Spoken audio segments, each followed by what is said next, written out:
반갑습니다. 좋아요 눌러주시고 큰 부자 되시기를 바라겠습니다. 저희 삼성전자의 스마트폰이 인도 점유율 1위를 달성했죠. 인도는 인구가 전 세계 1위죠.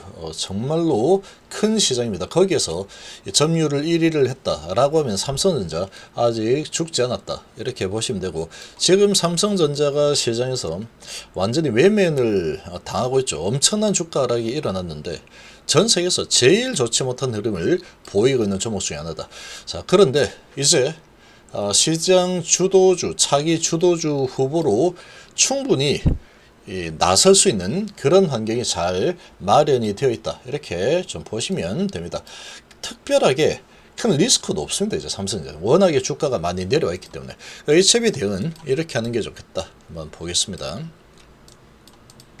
자, 삼성전자 3분기 인도 스마트폰 시장에서 매출 점유율 1위를 달성을 했죠.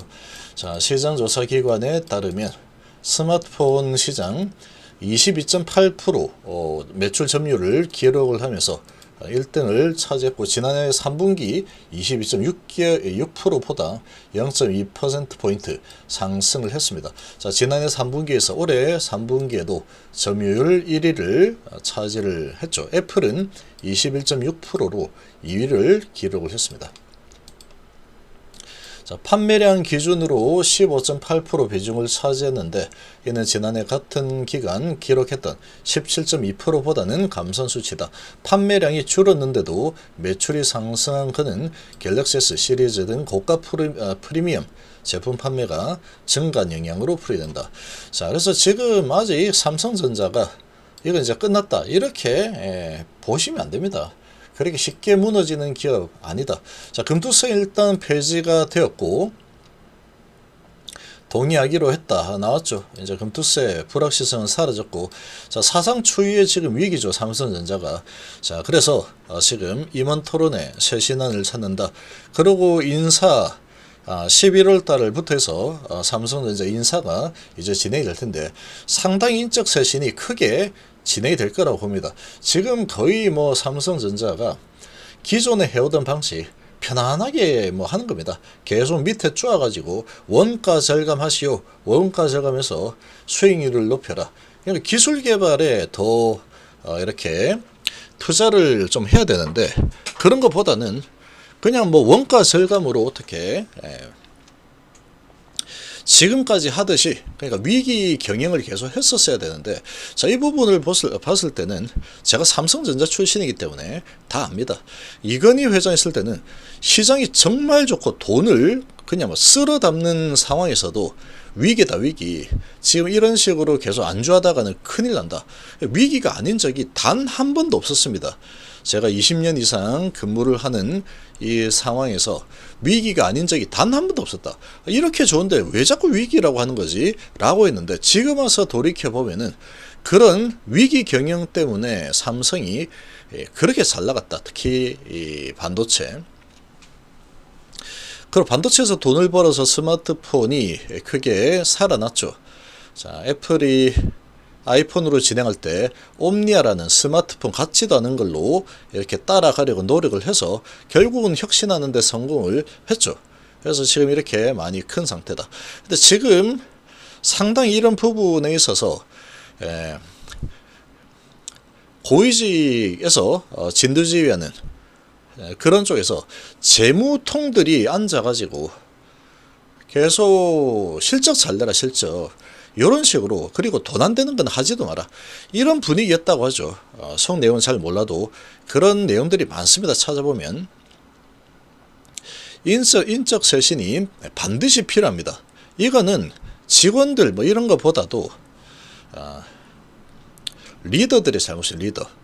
리더들이 방향을 잘못 잡으면 엉뚱한 곳으로 가는 겁니다. 그래서 리더들이 정말 중요합니다. 이런 대기업들도 그렇고 뭐 다른 중소도 마찬가지겠지만, 특히 이런 대기업들은 이 방향을 한번 잘못 잡아버리면 돌이킬 수 없는 결과가 나올 수 있는데, 지금 상당히 강력하게 인적 쇄신과 어떻게 해야 될지 이런 부분에 대해서 아주 큰 위기를 느끼고 있죠. 위기를 일단은 느낀 것만 하더라도 정말 다행이다 이렇게 보시면 됩니다. 정말 다행이다. 그러면 이 위기를 타파를 하려면 사람을 바꿔야 돼요. 무조건 사람을 무조건 바꿔야 된다. 그렇지 않으면 잘 안 바뀝니다. 사람이 그냥 바뀌는 척하고 뭐 하겠죠. 그렇게 될 가능성이 높기 때문에 인적 쇄신이 반드시 좀 필요하다 이렇게 볼 수 있고, 완전히 예전에 이건희 회장이 외쳤던 자식과 마누라 빼고 다 바꿔라, 그런 수준의 정말 뼈를 깎는 그런 쇄신이 필요하다 그렇게 봅니다. 근데 그렇게 할 겁니다만 지금 너무나도 주위에서 다 위기라고 하고 있기 때문에 그렇다. 자, 그리고 지금 이런 기업 문화도 제가 이렇게 좀 들어보면은 많이 바꿔야 됩니다. 이 삼성전자 많이 바꿔야 된다. 무조건 복지 이렇게 해가지고는 안 됩니다. 그렇게만 해서는 안 된다. 그래서 이런 부분도 뭔가 좀 바꿔야 된다. 근데 이런 상황이 지금 진행이 되고 있기 때문에 앞으로 좋아질 겁니다. 좋아질 거라고 좀 보고, HBM 부분이 아주 큰 부분인데, 자, 배수진 친 삼성전자 6세대에서 승부 보겠다. 이번 주 조직 개편한다. 자, 그래서 지금 다 바꾸려고 하고 있죠. 이렇게 해야 됩니다. 마음가짐을 바꿔야 된다. 무조건. 그래서 HBM4는 반반 싸움 될 것이다. 그리고 엔비디아의 자존심 굽힌 삼성 뭐 했는데, 하여튼 지금 삼성 쪽에서 컨퍼런스 홀에서 이야기를 한 게 4분기 중에 5세대 HBM 납품을 시사했죠. 이 부분이 정말로 큰 건입니다. 이 부분이 정말로 큰 건이고, 요 부분이 일단은 뚫리게 되면은 이 삼성전자가 꽉 막혀있던 그런 맥점이 이제 뚫린다. 피가 이제 제대로 돌아간다. 이렇게 보시면 되는데, 이런 기대감이 있기 때문에, 이런 기대감이 있는 상태에서 삼성전자의 주가 위치가 여기 와 있죠. 이런 상태면 얘는 그냥 사가지고 그냥 묻어버리면 되는 상황이다. 이건 그렇게 보시면 됩니다. 이거는 그렇게 보시면 되고, 오늘은 금투세 영향으로 아주 묻지마 매수가 들어서 아주 강력하게, 특히 이제 코스닥 쪽을 강하게 밀어붙이고 있죠. 자, 이렇게 밀어붙이고 있는 상황인데, 이거는 약간 단발성일 가능성이 좀 큽니다.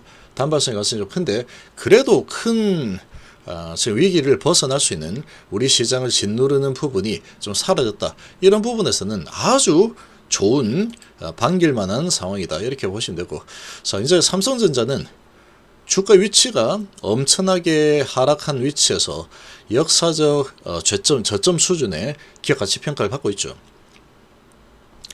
자, 그러면 이 엔비디아의 이런 숨통이 뚫리게 된다 그러면 얘는 다시 제자리로 찾아갈 가능성이 아주 높습니다. 아주 높다. 남들 다 위에서 넣을 때 얘 혼자 이렇게 내렸죠. 이거는 가장 큰 게 엔비디아 발이다. 이렇게 좀 보시면 되고, 자, 엔비디아 쪽이 이제 뭐 12월 내로 뚫린다라고 하니까 얘는 중장기로 보는 거죠. 삼성전자 가지고 지금 사가지고 당장 올라간다, 단타 친다, 이렇게 생각하면 안 됩니다. 이런 것들 사놓고 얘는 묻으면 되는 상황이다. 그래서 돌아서게 되면은, 그래서 엔비디아 기대감으로 올라가면은 흔들어 대면서 슬금슬금 올릴 거고, 아니면은 계속 눌러대다가 엔비디아 호재가 나오면 한 10% 정도 올라갈 겁니다. 한 10% 정도 확 뛰어버리고 그 다음에 쭉 상승 흐름이 진행이 될 거다. 어쨌거나 삼성전자는 올라갈 일만 남은 상황이다. 이렇게 좀 보시면 됩니다. 이렇게 보시면 되고, 자, 그리고 바이오 쪽 금리를 크게 하락하고 나서 아주 이 금투세 가지고 강력하게 지금 외인 기관이 밀어붙이고 있죠. 이렇게 밀고 올린 상태에서 아마 내리칠 가능성은 없습니다. 이 바이오 쪽은 제가 보기에는 좀 그렇게 보인다. 자, 지금 변동성이 많이 나오고 있는데, 바이오가 끝까지 언제까지 계속 올라갈 거다 이렇게 볼 수 있는데, 영원한 건 없습니다. 영원한 건 없다. 그래서 금투세 부분이 이렇게 올려주고 있는 상황이지만, 바이오는 지금은 제가 봤을 때는 매도할 때다. 매도할 때라고 봅니다. 자, 그리고 HB는 지금 이 금투세로 올라서고 있죠. 올라서고 있는데 이 세력들이 크게 올려줄 생각이 별로 없습니다. 지금 낙폭이 큰 상태인데, 다른 바이오주들 올라가는 것에 비하면 그렇게 또 많이 오르지 못하고 있죠. 지금 지수가 3.2% 정도 올라서고 있는 그런 모습인데, 지금 지수보다 이제 한 2% 정도 더 올라서고 있는 그 정도 수준을 보여주고 있다. 자, 이렇게 이제 일단은 5일선을 회복했죠. 외부적인 요인으로 회복이 되고 있는 상태다라고 보시면 되고, 이 바이오 쪽으로 이 패시브 자금들 많이 들어오고 있는 그런 분위기다 보니까 올라서고 있다, 이렇게 보시면 됩니다. 자, 그리고 이제 방향을 좀 돌려 세우고 있지만 거래량이 그렇게 크지 않습니다. 거래량이 지금 50만 주 정도 되고 있는데 거래량이 그렇게 많지 않은 상황이다. 그래도 금투세가 해소가 되면서, 불확실성 해소가 되면서 매수세가 많이 좀 들어오죠. 아직까지 결과가 나오려면은 한참 멀었죠. 한참 멀은 상황이다 보니까 주가를 좀 올려주겠다라고 하면은 얼마든지 좀 올려줄 수 있는 상황이다. 그냥 그렇게 보시면 되고, 일단 5일선을 오늘 분위기로 와서는 올려친 상태로 잘 마감할 걸로 예상됩니다. 외인기가 많이 들어오고 있죠. 자, 이런 분위기로 좀 흘러가고 있는데 거래량은 그렇게 많지가 않은 상황이다. 이런 부분은 그렇게 좋은 건 아닙니다. 자, 그리고 5일선이 올라선 상태로 진행이 된다 그러면 어떻게 대응하는 게 좋느냐, 얘는 지금 근본적인 부분이 어떻게 상당히 위태위태합니다. 지금 허가가 정말 날 거냐라는 부분이 상당히 위태위태한 그런 상황인데, 지금 제가 봐서는 허가 날 가능성이 상당히 희박하다라고 봅니다. 지금 HLB가 걸어온 길을 봤을 때. 자, 그러면 그런 거하고 관계없이 아직 결과는 4개월 남았으니 또 올려줄 수 있는 상황이다. 날 수도 있는 거니까. 그렇죠. 자, 그러면 어떻게 대응하는 게 좋느냐. 동아줄 내려주고 있죠. 그러면 5일선을 돌파시키고 있는데 거래량이 그렇게 많지 않습니다. 그래서 너무 큰 기대하기보다는 이거는 그냥 이렇게 보면 됩니다. 5일선 일단 돌파했다. 그러면 5일선을 지켜내면은 그냥 가져가 보면 된다. 금투세로 돌려내는 흐름이 나오고 있기 때문에 5일선을 지지받으면 계속 가져가셔도 괜찮습니다. 가져가다가 5일선이 좀 훼손될 만한 흐름이 나오면 얼른 도망 나오는 게 좋습니다. 얼른 훼손이 되는 순간 그냥 도망 나와라. 지금은 이 세력들이 좀 올렸다 내렸다 하면서 물량을 계속 뺄 겁니다만 계속 탈출하는 흐름이 나오게 될 거다. 그렇게 보고 있기 때문에 지금 시장이 좋아서 시장이 올려주는 흐름이 나온다. 그러면 5일선이 훼손이 되는 흐름이 나온다 그러면 그냥 팔고 나와라. 그게 가장 좋은 전략이 될 거라고 보고 있습니다.